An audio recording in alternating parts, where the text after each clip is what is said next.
दोस्तों नमस्कार, मैं दिलीप आप सबका स्वागत करता हूं शिक्षा मंडी में। दोस्तों एक महत्वपूर्ण टाइप चक्रवृद्धि ब्याज का आज हम इस वीडियो में करने वाले हैं। प्रश्न कुछ इस तरह से पूछा जाता है कि एक निश्चित धनराशि पर 2 वर्ष का चक्रवृद्धि ब्याज 210 रुपया तथा 3 वर्ष का चक्रवृद्धि ब्याज 331 रुपया है, तो ब्याज की दर क्या है ये आपको बतानी है। यानी 2 वर्ष तथा 3 वर्ष का चक्रवृद्धि ब्याज दिया हुआ है और ब्याज की दर आपको बतानी है। बहुत ही महत्वपूर्ण टाइप है, इसको कई बार प्रश्न पूछ लिया जाता है। तो आइए इसको आज सॉल्व करने का प्रयास करते हैं कि इसको किस तरह से आसानी से कर सकते हैं। अगर वीडियो अच्छा लगे तो इसको लाइक कर दीजिएगा।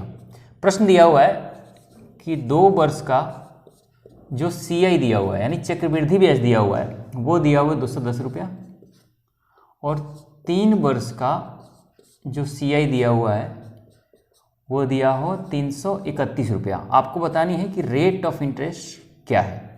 तो देखिए दोस्तों, इस खासकर इस प्रश्न में कॉन्सेप्ट के थ्रू हम नहीं जाएंगे। कॉन्सेप्ट के थ्रू इसलिए नहीं जाएंगे कि ये बहुत ही लंबा हो जाएगा, इतना लंबा हो जाएगा कि आप फिर देख के आप थक जाएंगे कि इसको छोड़ ही दो। लेकिन इसको ट्रिक क्या है, इसका किस तरह से करना है इसको समझिए। देखिए दोस्तों, सबसे पहले क्या करेंगे, इन दोनों में पहले अंतर देखेंगे कितने का है, और इससे भी पहले देखेंगे कि ये कोई एक संख्या से कट रहा है क्या। ये दोनों 3 से ये कटेगा, 3 से ये कटेगा, लेकिन ये नहीं कटेगा। तो ऐसी कोई भी एक संख्या जिससे ये दोनों डिवाइड हो रहा हो उसको डिवाइड कर लेंगे। लेकिन इस केस में ये डिवाइड नहीं हो रहा है, तो इसके बीच अंतर देखेंगे। अंतर कितने का है, अंतर 1 यानी 331 में से 210 घटाएंगे तो आ जाएगा 121। अब इसको 121 को क्या करेंगे, अंडर रूट निकालेंगे, यानी 121 का वर्गमूल निकालेंगे।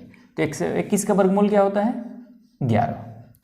अब 11 को क्या करना है कि +1 के फॉर्म में लिखना है, यानी इसको 10 + 1 यानी +1 के फॉर्म में लिखने तो क्या करेंगे, 10 + 1 लिखेंगे। अब इस 10 + 1 को क्या समझना है, इसको समझिए। इसको इस तरह से लें कि 10 रुपया पर 1 रुपया का ब्याज है तो 100 रुपया पर कितना होगा, तो 10 दहाँ का 100, यही 10% आपका आंसर हो जाएगा। अब इसमें कोई भी लॉजिक नहीं है, ये एक जस्ट बनाने का तरीका है। किस तरह से आता है ये भी मैं बता सकता हूँ, लेकिन काफ़ी लंबा है इसलिए उसमें अंदर जाने की कोई ज़रूरत नहीं है। सीधा आपको क्या करना है, इसके बीच का जो अंतर होगा उसका वर्गमूल निकाल लेना है। वर्गमूल को +1 के फॉर्म में लिखना है, तो +1 के फॉर्म में लिखेंगे, 10 + 1 लिख दिया।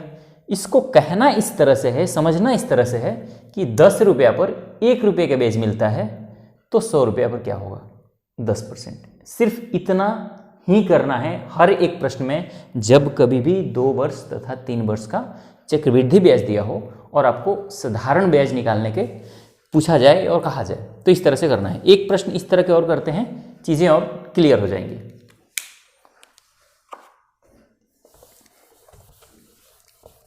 दोस्तों प्रश्न कुछ इस तरह से है कि एक निश्चित धनराशि पर 2 वर्ष तथा 3 वर्ष का चक्रवृद्धि ब्याज क्रमशः 234 रुपया तथा 381 रुपया है, तो चक्रवृद्धि ब्याज की दर क्या है। सेम प्रश्न है, किस तरह से करना है उसी तरह से अप्लाई करना है। वीडियो को पॉज करके आप उसको कर सकते हैं, इसको ट्राई कर लीजिए।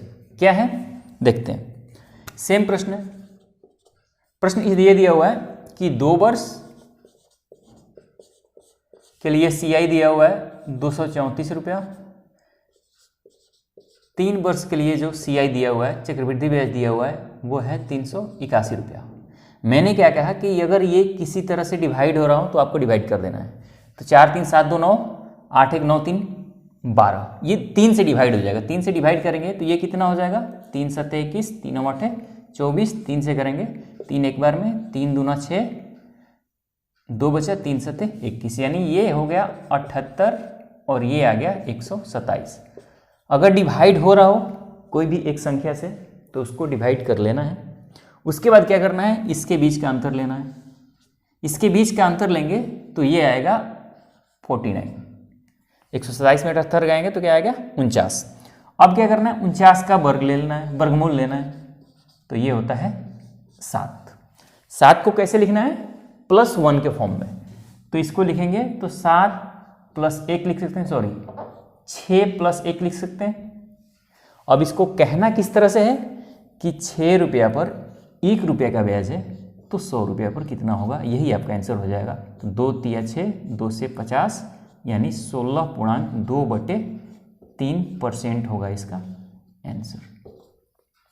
तो बहुत ही आसान है ट्रिक से इसको करना। कॉन्सेप्ट क्या है, लंबा कॉन्सेप्ट है, इस यहाँ तक पहुँचने के लिए बहुत समय लगेगा। कभी और किसी और वीडियो में अगर समय होगा तो मैं आपको बता दूंगा। अभी वर्तमान में आप इतना चीज़ें समझ लीजिए कि इस तरह से इस प्रश्न को करते हैं। 2 वर्ष और 3 वर्ष के लिए ये प्रश्न पूछ लिया जाता है। दोनों में चक्रवृद्धि ब्याज दिया हुआ है। अक्सर जब प्रश्न होता है तो उसमें साधारण ब्याज और चक्रवृद्धि ब्याज दिया होता है, लेकिन इस प्रश्न में, इस टाइप में दोनों तरह के चक्रवृद्धि ब्याज दिया होता है, 2 वर्ष का और 3 वर्ष का। ये आपको मेंशन करना है। 2 वर्ष तथा 3 वर्ष का जहाँ भी चक्रवृद्धि ब्याज दिया हो, आपको इस मेथड से चले जाना है। ये ट्रिक अपनाना है, आपको आंसर बहुत जल्दी मिल जाएगा।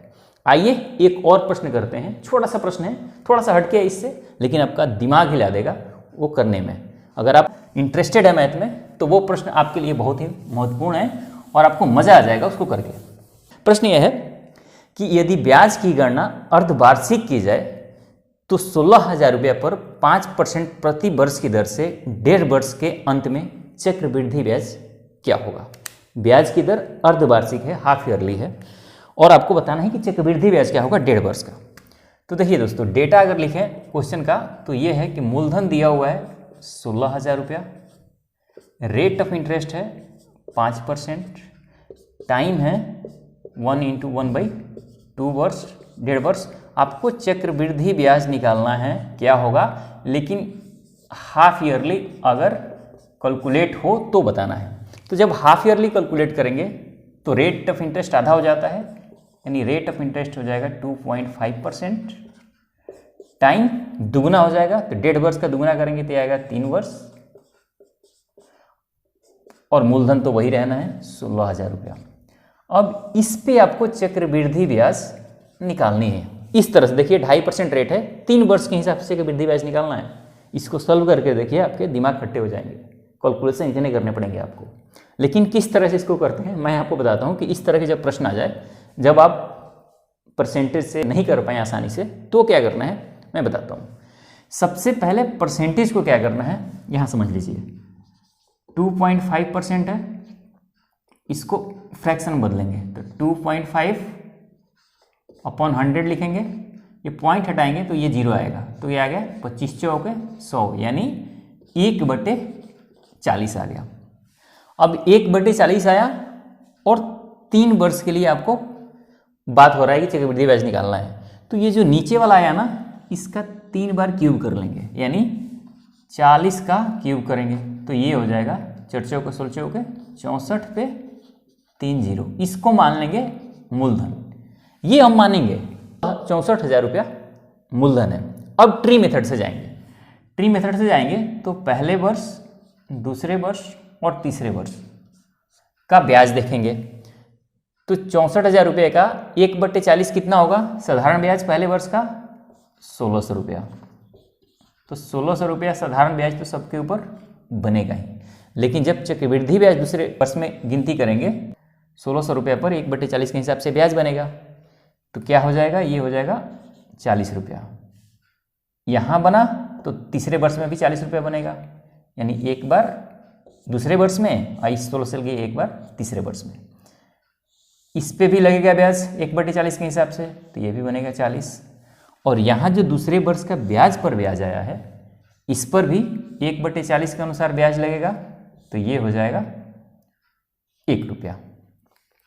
तो अब आ गया ये आपका टोटल चक्रवृद्धि ब्याज। अगर इसको कहीं भी समझने में आपको दिक्कत है तो आपको बेसिक वीडियो देखने की ज़रूरत है। ये सारी चीज़ें मैं बहुत पहले ही बता चुका हूँ। ये लगभग 17वां वीडियो है, ठीक है। इससे पहले कई वीडियो अपलोड हो चुके हैं, 16 वीडियो अपलोड हो चुका है। तो आप 2 नंबर पार्ट वीडियो को जाके देख लीजिए, प्लेलिस्ट का लिंक आपको डिस्क्रिप्शन में मिल जाएगा। तो इस तरह से ब्याज निकालेंगे। तो टोटल ब्याज कितना आया, 16, 16 दूनी 32, 16 3 48, यानी 4800 रुपया प्लस 120 रुपया और प्लस ये 1 रुपया, 1 2 9 4। यानी कि अगर मूलधन 64,000 रुपया होता तो हमारा ब्याज चक्रवृद्धि ब्याज कितना आता, 4921 रुपया। लेकिन मूलधन कितना दिया है प्रश्न में, मूलधन दिया है 16,000 रुपया। क्वेश्चन में कितना हमारा मूलधन है, 64,000 रुपया। गुणा किससे करेंगे, जो निकालना है। निकालना क्या है, चक्रवृद्धि ब्याज। तो चक्रवृद्धि ब्याज कितना आया है? 4921 रुपया। तो इसको काटेंगे, 3 जीरो से 3 जीरो खत्म, 4 से काटेंगे और 4 को 64, तो यानी 49 2 1/4 आ गया। 4 से करेंगे तो 4 एक बार में, 4 दूना 8, 4 तिया 12, 0 1/4, यानी 1230.1/4 हो गया इसका आंसर। यानी चक्रवृद्धि ब्याज कितना बनेगा? 1230.25 रुपीज़ इसका चक्रवृद्धि ब्याज बनेगा। तो इस तरह से इस प्रश्न को करते हैं। सबसे पहले इसको फ्रैक्शन में बदलेंगे, नीचे वाले को जितने वर्ष के लिए निकालना है उसका क्यूब कर लेंगे। अगर यहाँ 2 वर्ष के लिए निकालना होता तो 40 का स्क्वायर करते। उसके बाद से यहाँ आ जाता आपका ट्री मेथड से ब्याज आ गया 4921 रुपया। क्वेश्चन में मूलधन कितना है? 16,000 रुपया। प्रश्न में कितना दिया हुआ है? 64 रुपया। तो क्वेश्चन में जितना दिया हुआ है, जो हमारा माना हुआ है, उससे भाग देंगे और जो निकालना है उससे मल्टीप्लाई कर लेंगे। इस तरह से प्रश्न को करते हैं। तो मुझे उम्मीद है कि ये चीज़ें आपको समझ आ गई होंगी। जब इस तरह के प्रश्न पूछे तो इस तरह के अप्रोच से आपको करना है। अगर वीडियो अच्छा लगा हो, मेरा मेहनत अच्छा लगा हो, तो वीडियो को लाइक और सब्सक्राइब ज़रूर कर दीजिएगा। देखने के लिए आपका बहुत बहुत धन्यवाद। मिलते हैं अगले वीडियो में, तब तक के लिए नमस्कार।